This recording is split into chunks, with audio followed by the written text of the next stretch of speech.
నమస్కారం LTV news కి స్వాగతం. ముందుగా bulletin headlines.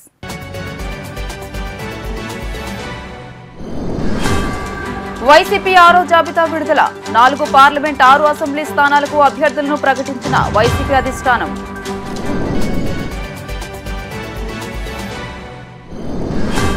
Delhi AP Bhavan లో ధర్నా నిర్వహించిన ఏపీసీసీ అధ్యక్షురాలు వైఎస్ షర్మిల.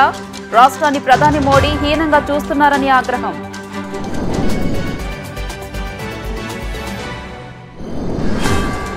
అన్ని జిల్లాల ఎన్నికల అధికారులతో వీడియో కాన్ఫరెన్స్ నిర్వహించిన రాష్ట్ర ఎన్నికల ప్రధాన అధికారి ముఖేష్ కుమార్ మీనా. త్వరలో జరగనున్న సార్వత్రిక ఎన్నికలు పటిష్టంగా నిర్వహించేందుకు అన్ని ఏర్పాట్లు పూర్తి చేయాలని అధికారులకు ఆదేశం.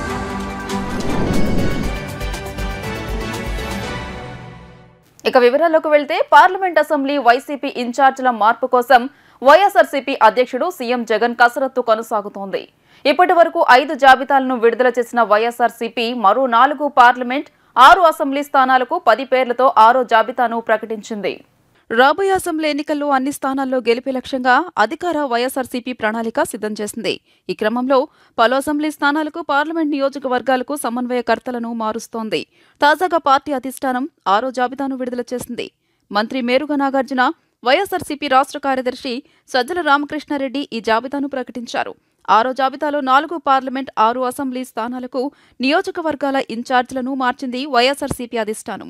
ఇప్పటి వరకు 5 జాబితాల వారీగా 61 మంది ఎమ్మెల్యే నియోజకవర్గాలకు 14 పార్లమెంట్ స్థానాలకు ఇన్ఛార్జీలను మార్పులు జరిగాయి. ముఖ్యమంత్రి పార్టీ అధ్యక్షులు వైఎస్ జగన్మోహన్ రెడ్డి గారి ఆదేశాల మేరకు ఈ క్రింది పేర్కొన్న లోక్సభ అసెంబ్లీ నియోజకవర్గాల ఇన్ఛార్జీలను నియమించడం జరిగింది.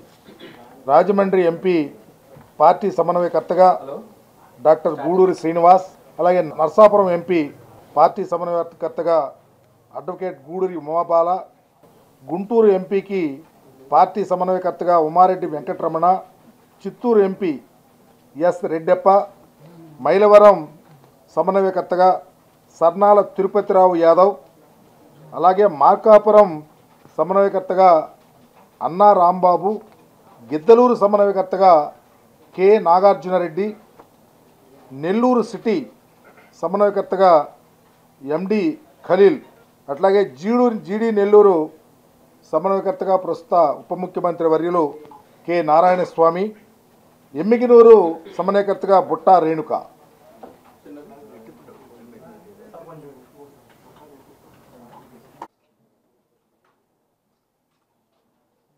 ఆంధ్ర ప్రజలు ఒక ఎమ్మెల్యే ఒక ఎంపీ సీటు ఇవ్వకపోయినా రాష్ట్రంలో బీజేపీ రాజ్యం చేస్తోందని ఏపీసీసీ అధ్యక్షురాలు వైఎస్ షర్మిల అన్నారు. రాష్ట్రాన్ని ప్రధాని మోదీ హీనంగా చూస్తున్నారని, ఆంధ్రులను బీజేపీ పురుగులుగా చూస్తోందన్నారు.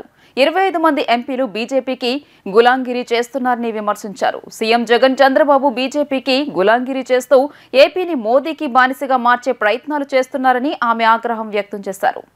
ఆంధ్రప్రదేశ్కు ప్రత్యేక హోదా విభజన హామీల అమలు కోసం ఏపీసీసీ ఆధ్వర్యంలో ఢిల్లీలోని ఏపీ భవన్లో ధర్నా నిర్వహించారు. ఈ సందర్భంగా ఏపీసీసీ అధ్యక్షురాలు వైఎస్ షర్మిల మాట్లాడుతూ, రాష్ట్ర ప్రజలకు కేంద్రంలోని మోదీ ప్రభుత్వం ఏపీలోని వైసీపీ, టీడీపీ ద్రోహం చేస్తున్నాయని, ఏపీ హక్కులను కాలరాస్తున్నాయన్నారు.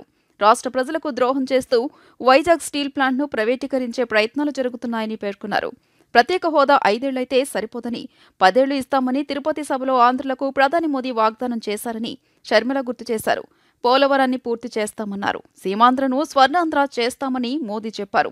విభజన హామీలను నెరవేరుస్తామని, రాజధాని నిర్మిస్తామని హామీ ఇచ్చారు. కానీ రాజధాని అని చెప్పుకోవడానికి ప్రజలకు ఏమీ లేకుండా పోయింది. విశాఖలో రైల్వే జోన్, కడపలో స్టీల్ ప్లాంట్, దుగరాజపట్నంలో పోర్ట్, ఉత్తరాంధ్ర, రాయలసీమకు ప్రత్యేక ఆర్థిక ప్యాకేజీ ఇస్తామని విభజన చట్టంలో చెప్పారు. రాష్ట్ర విభజనకు బీజేపీ మద్దతు పలికింది. రాష్ట్ర విభజన సమయంలో ఏపీకి 5 ఏళ్లు ప్రత్యేక హోదా ఇస్తామని నాటి కాంగ్రెస్ ప్రభుత్వం చెప్పింది. కానీ బీజేపీ తన 2014 మేనిఫెస్టోలో 10 ఏళ్లు ఇస్తామని హామీ ఇచ్చింది. వైజాగ్, చెన్నై పారిశ్రామిక కారిడార్ను అభివృద్ధి చేస్తామని తమ మేనిఫెస్టోలో హామీ ఇచ్చింది అని షర్మిల అన్నారు. ఆంధ్రప్రదేశ్ ప్రజలన్నా, టీడీపీ, వైసీపీ ఎంపీలన్నా బీజేపీకి ఎంత ప్రేమ ఉందో అర్థమవుతోందని ఆమె ఎద్దేవా చేశారు. ఇది బీజేపీ పార్టీ 2014 మేనిఫెస్టో. రాష్ట్ర విభజనకు ఏకీభవించింది. విభజన జరిగిన తర్వాత కాంగ్రెస్ పార్టీ 5 సంవత్సరాలు స్పెషల్ కేటగిరీ స్టేటస్ ఇస్తాము అంటే లేదు 10 సంవత్సరాలు ఇస్తాము అని చెప్పారు ఆ రోజు మోడీ గారు బీజేపీ నాయకులు. Special category status period from 5 years to 10 years. Polavaram project as a national multi-purpose project. Linking of rivers to provide irrigation and drinking water to all regions. Implementation of Swaminathan Committee recommendations. Special incentives for increasing power generation by at least 1000 megawatt per year. Development of Vizag-Chennai Industrial Corridor. Separate IT investment regions in coastal Andhra and Rayalaseema regions. Exploration of the Krishna Godavari basin for petroleum and natural gas and their extraction. Development of Vizag, Vijayawada, Tirupati airports to international standards. Decentralized administration and restructuring of existing 13 revenue districts into 25 districts. తిరుపతిలో సభ పెట్టి ఆ రోజు మోడీ గారు చెప్పిన మాట, ఆంధ్ర రాష్ట్ర ప్రజలకు ఇచ్చిన మాట, మోడీ గారు స్వయంగా తిరుపతిలో నిలబడి ఆంధ్ర రాష్ట్ర ప్రజలకు ఇచ్చిన వాగ్దానం. మరి ఇవన్నీ ఏమయ్యాయి అని మోడీ గారు ఢిల్లీలో కూర్చొని ఇక్కడ కాంగ్రెస్ పార్టీ తరపున, ఆంధ్ర రాష్ట్ర ప్రజల తరపున కాంగ్రెస్ పార్టీ ప్రశ్నిస్తుంది. మీ అంతకు మీరే వచ్చి మా రాష్ట్రానికి 10 సంవత్సరాలు ప్రత్యేక హోదా ఇస్తామన్నారు, పోలవరం ప్రాజెక్టు పూర్తి చేస్తామన్నారు, విభజన హామీలో ఏపీ రీఆర్గనైజేషన్ యాక్ట్ ప్రకారము అదొక చట్టం, ఆ చట్టం ప్రకారం మీరు చట్టసభల్లో కల్పించిన హక్కు ప్రత్యేక హోదా. 10 సంవత్సరాలకు హైదరాబాద్ రాజధాని కామన్ క్యాపిటల్గా ఉంటుంది అన్నారు, 10 సంవత్సరాలకు అది సీజ్ అవుతుందన్నారు. ఈ లోపల ఒక కొత్త క్యాపిటల్ కడతామని ఆ రోజు యాక్ట్లో పేర్కొన్నారు. 10 సంవత్సరాలు అయ్యేపోయింది, కానీ ఆంధ్రులకు చూస్తే కనీసం మాకిది క్యాపిటల్ అని చెప్పుకోవడానికి ఏదైనా ఉందా అంటే అది కూడా లేకుండా పోయింది. ఆంధ్ర రాష్ట్ర ప్రజలకు ఈరోజు ద్రోహం చేస్తూ ఆఖరికి విశాఖ స్టీలుని కూడా ప్రైవేటైజ్ చేసే ప్రమాదం ఉంది అంటే, అంత భయాందోళన మీరు కలిగిస్తున్నారు అంటే ఇంకా మీరు నాయకులు ఎలా అవుతారు, అసలు మీది పరిపాలన ఎలా అవుతుంది అని ఆంధ్ర రాష్ట్ర ప్రజలు అడుగుతున్నారు. గుర్తుపెట్టుకోవాల్సిన విషయం ఏమిటంటే, ఆంధ్ర రాష్ట్ర ప్రజలు ఒక్క సీటు కూడా బీజేపీ పార్టీకి ఇవ్వలేదు, ఒక ఎమ్మెల్యే కూడా బీజేపీ పార్టీకి ఇవ్వలేదు. అయినా కూడా ఈరోజు బీజేపీ పార్టీ ఆంధ్ర రాష్ట్రంలో రాజ్యం ఏలుతుంది. ఎందుకంటే ఇంతకు ముందున్న ముఖ్యమంత్రి చంద్రబాబు గారైనా, ఇప్పుడున్న ముఖ్యమంత్రి జగన్మోహన్ రెడ్డి గారైనా బీజేపీ పార్టీకి పూర్తిగా గులాంగిరి చేస్తున్నారు. కాబట్టి మొత్తం ఆంధ్ర రాష్ట్రాన్ని మోడీకి బానిసలుగా చేసే ప్రయత్నం చేస్తున్నారు. ఆంధ్ర రాష్ట్రంలో కాంగ్రెస్ పార్టీకి బలం లేకపోవడం వల్ల ఈరోజు కాంగ్రెస్ పార్టీ ఒక ధర్నా చేసి మేము చెప్పాల్సి వస్తుంది తప్ప సభల్లో చెప్పే ధైర్యం, సభల్లో చెప్పే అధికారం మాకు లేకపోయింది. రాహుల్ గాంధీ గారు మరి ముఖ్యంగా చెప్పడం జరిగింది, ఆంధ్ర రాష్ట్రానికి న్యాయం జరగాల్సిన అవసరం ఉంది. రాహుల్ గాంధీ గారు ప్రధానమంత్రి అయిన వెంటనే మొట్టమొదటి సంతకం ఆంధ్ర రాష్ట్రానికి ప్రత్యేక హోదా మీద పెడతానని మాట ఇచ్చారు. ఈరోజు ప్రత్యేక హోదా పట్ల ఎవరికైనా చిత్తశుద్ధి ఉంది అంటే అది ఒక కాంగ్రెస్ పార్టీకి మాత్రమే ఉంది అన్నది నిజం. ధర్నాతో ఆగేది కాదు. ఇది ప్రత్యేక హోదాయే కాదు, యాక్టులో రూపొందించిన అన్ని అంశాలు, పోలవరం అయితేనేమి, కడప స్టీల్ ఫ్యాక్టరీ అయితేనేమి, పోర్ట్ అయితేనేమి, రాజధాని అయితేనేమి, ఇలాంటి ప్రతి ఒక్కటి మేము సాధించుకునేంత వరకు కాంగ్రెస్ పార్టీ విశ్రమించదు. రాష్ట్రంలో త్వరలో జరగనున్న సార్వత్రిక ఎన్నికలను పటిష్టంగా నిర్వహించేందుకు అవసరమైన అన్ని ఏర్పాట్లను సకాలంలో పూర్తి చేయాలని రాష్ట్ర ప్రధాన ఎన్నికల అధికారి ముఖేష్ కుమార్ మీనా జిల్లా ఎన్నికల అధికారులను ఆదేశించారు. సార్వత్రిక ఎన్నికల షెడ్యూల్ ప్రకటన, నోటిఫికేషన్ జారీకి ఎక్కువ సమయం లేదని, ఈలోపే పోలింగ్ స్టేషన్లు, మౌలిక వసతులను పూర్తి చేయాలని అధికారులను ఆయన ఆదేశించారు. రాష్ట్ర సచివాలయం నుంచి అన్ని జిల్లాల ఎన్నికల అధికారులతో వీడియో కాన్ఫరెన్స్ నిర్వహించారు. ఎన్నికల సంసిద్ధత, ఓటర్ల జాబితా నవీకరణపై సమీక్షించారు. పోలింగ్ కేంద్రాల్లో దివ్యాంగులు, వయోవృద్ధుల కోసం ప్రత్యేక జాగ్రత్తలు తీసుకోవాలని, ఈ నెల 5వ తేదీ కల్లా ర్యాంపుల నిర్మాణం పూర్తి చేయాలని చెప్పారు. ఎన్నికల విధుల్లో ప్రభుత్వ ఉద్యోగులనే తప్పనిసరిగా నియమించాలని, సకాలంలో మాస్టర్ ట్రైనర్ల ద్వారా శిక్షణ పూర్తి చేయాలన్నారు. ప్రతి జిల్లా ఎన్నికల నిర్వహణ ప్రణాళిక ముసాయిదా ప్రతిని వచ్చే సోమవారం కల్లా తమ కార్యాలయానికి పంపాలని సూచించారు. ఎన్ఫోర్స్మెంట్ ఏజెన్సీల సమన్వయంతో అక్రమ నగదు, లిక్కరు, ఇతర నిషేధిత సామాగ్రి రవాణాపై ప్రత్యేక దృష్టి ఉంచాలన్నారు. కేవలం రాష్ట్ర సరిహద్దుల్లోనే కాకుండా జిల్లాల్లోనూ అక్రమ కార్యకలాపాలపై నిఘా ఉంచాలన్నారు. ఇందుకు సంబంధించిన నివేదికలను తమకు సకాలంలో పంపాలని ఆదేశించారు. విశ్రాంత ఉద్యోగులకు ఇచ్చే పింఛన్లో ప్రభుత్వం కోత విధించడంపై రాష్ట్ర వ్యాప్తంగా పెన్షనర్లు చేస్తున్న ఆందోళనను తాత్కాలికంగా వాయిదా వేస్తున్నట్లు ఏపీ ఎన్జీఓ ఏపీ పెన్షనర్ల సంఘం ప్రకటించింది. పింఛనర్ల డిమాండ్ల పరిష్కారానికి సమయం ఇవ్వాలన్న ప్రభుత్వ విజ్ఞప్తితో ఉద్యమాన్ని వాయిదా వేస్తున్నట్లు తెలిపారు. అసెంబ్లీ సమావేశాల తర్వాత సానుకూల నిర్ణయం రాని పక్షంలో తిరిగి ఉద్యమం చేపడతామని ప్రభుత్వాన్ని హెచ్చరించారు. తాడేపల్లిలోని సీఎం క్యాంపు కార్యాలయంలో కొనసాగిన చర్చలు ఉద్యోగ సంఘాల నేతలతో సీఎస్ జవహర్ రెడ్డి, సజ్జల ఉన్నతాధికారులు చర్చలు జరిపారు. ఈ క్రమంలో డిమాండ్ల పరిష్కారానికి సమయం ఇవ్వాలన్న ప్రభుత్వ విజ్ఞప్తితో ఉద్యమాన్ని వాయిదా వేస్తున్నట్లు పెన్షనర్ల సంఘం నేతలు ప్రకటించారు. ఈ సందర్భంగా ఉద్యోగ సంఘం నేతలు మాట్లాడుతూ ప్రభుత్వ నిర్ణయాన్ని వ్యతిరేకిస్తూ తగ్గించిన పింఛన్ మొత్తాన్ని తిరిగి పునరుద్ధరించాలని కోరుతూ ఈ నెల 5 నుంచి రాష్ట్ర వ్యాప్తంగా ఆందోళనలకు పిలుపునివ్వడంతో ప్రభుత్వం చర్చలు జరిపినట్లు తెలిపారు. అడిషనల్ క్వాంటమ్ పెన్షన్ మొత్తం పెంపు సహా పెన్షనర్లకు డీఏ బకాయిలు, పీఆర్సీ అరియర్స్, ఈహెచ్ఎస్ కార్డులు ఇవ్వాలని కోరినట్లు తెలిపారు. తమ డిమాండ్ల పట్ల సానుకూలంగా స్పందించి పరిశీలించనున్నట్లు ప్రభుత్వం తెలిపిందన్నారు. అసెంబ్లీ సమావేశాలు ముగిశాక మా సమస్యలను పరిష్కరిస్తామన్నారని తెలిపారు. 5న విజయవాడలో తలపెట్టిన జరపాల్సిన ధర్నా సహా ఆందోళనలు వాయిదా వేస్తున్నట్లు తెలియజేశారు.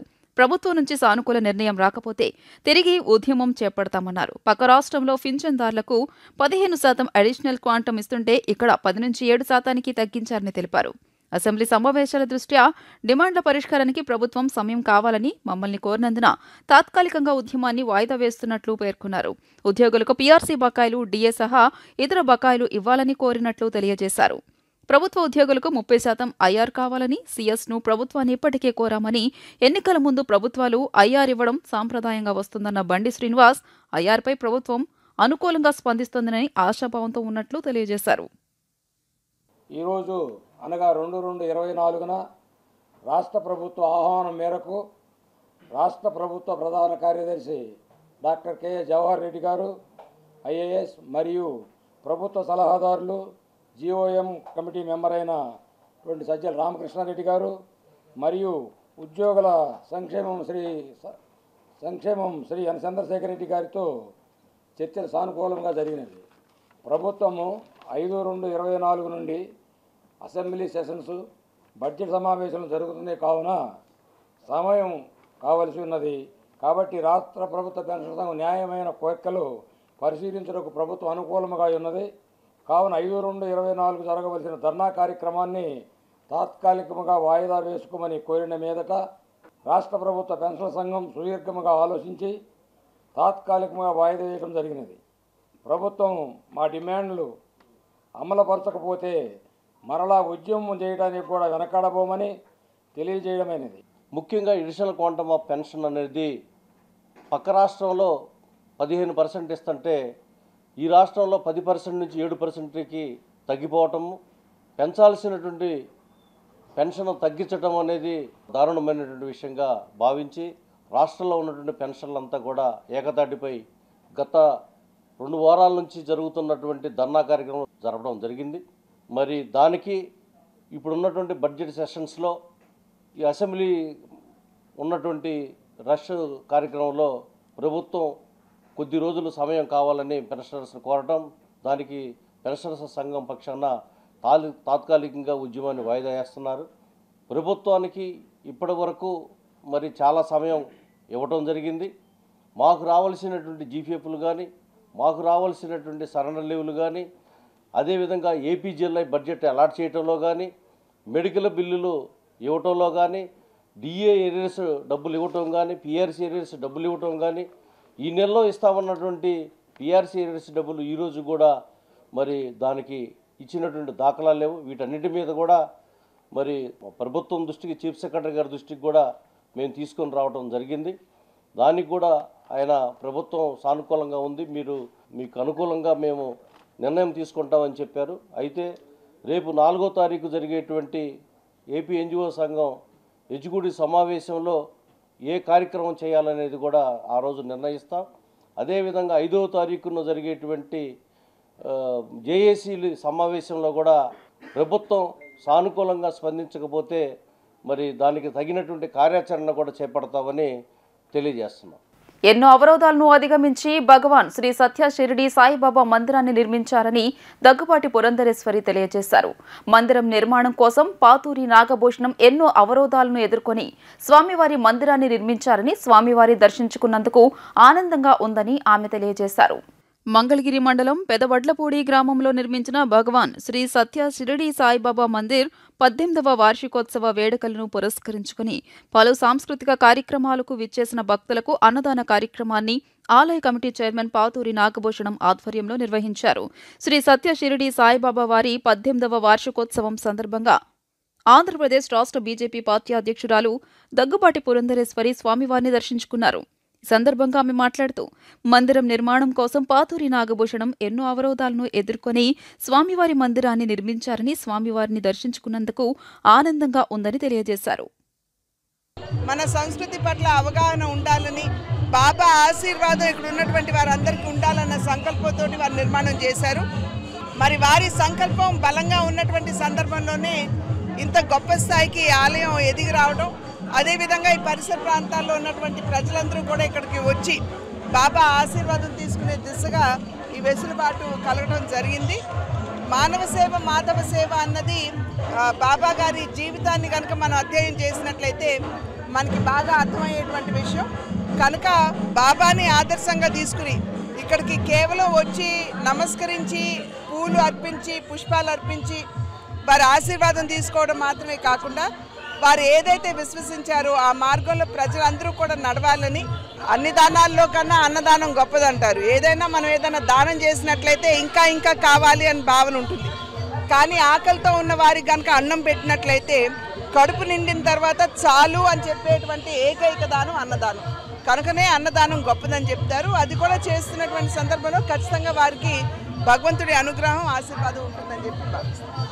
రాష్ట్రంలో రానున్న వేసవిలో తాగునీటి ఎద్దడి గల గ్రామాలు, ఆవాసాల్లో తాగునీటికి ఇబ్బంది కలగకుండా వెంటనే తగిన కార్యాచరణ ప్రణాళికను సిద్ధం చేయాలని ప్రభుత్వ ప్రధాన కార్యదర్శి డాక్టర్ కెఎస్ జవహర్ రెడ్డి ఆదేశించారు.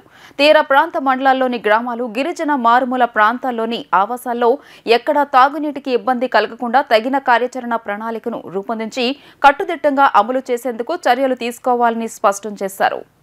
వెలగపూడి రాష్ట్ర సచివాలయంలో ఆయన కరువు విపత్తుల నిర్వహణపై, తదనంతర చర్యలపై అధికారులతో సమీక్షించారు.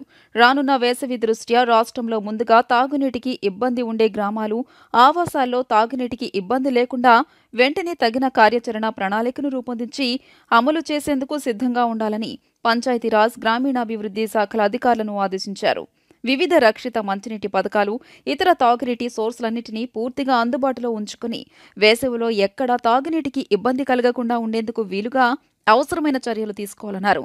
ముఖ్యంగా తీర ప్రాంత మండలాల్లోని గ్రామాలు, గిరిజన మారుమూల ప్రాంతాల్లోని ఆవాసాల్లో ఎక్కడ తాగునీటికి ఇబ్బంది కలగకుండా తగిన కార్యాచరణ ప్రణాళికను రూపొందించి కట్టుదిట్టంగా అమలు చేసేందుకు చర్యలు తీసుకోవాలని స్పష్టం చేశారు.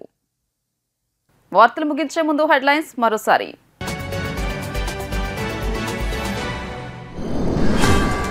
వైసీపీ 6వ జాబితా విడుదల. 4 పార్లమెంట్, 6 అసెంబ్లీ స్థానాలకు అభ్యర్థులను ప్రకటించిన వైసీపీ అధిష్టానం.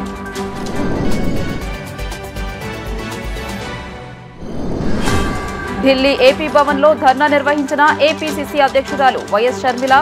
రాష్ట్రాన్ని ప్రధాని మోడీ హీనంగా చూస్తున్నారని ఆగ్రహం.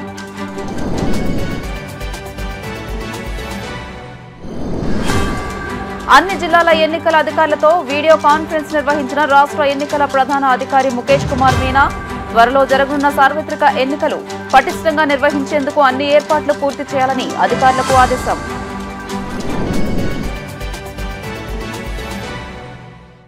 ఈ వార్తలు ఇంతటితో సమాప్తం. నమస్కారం.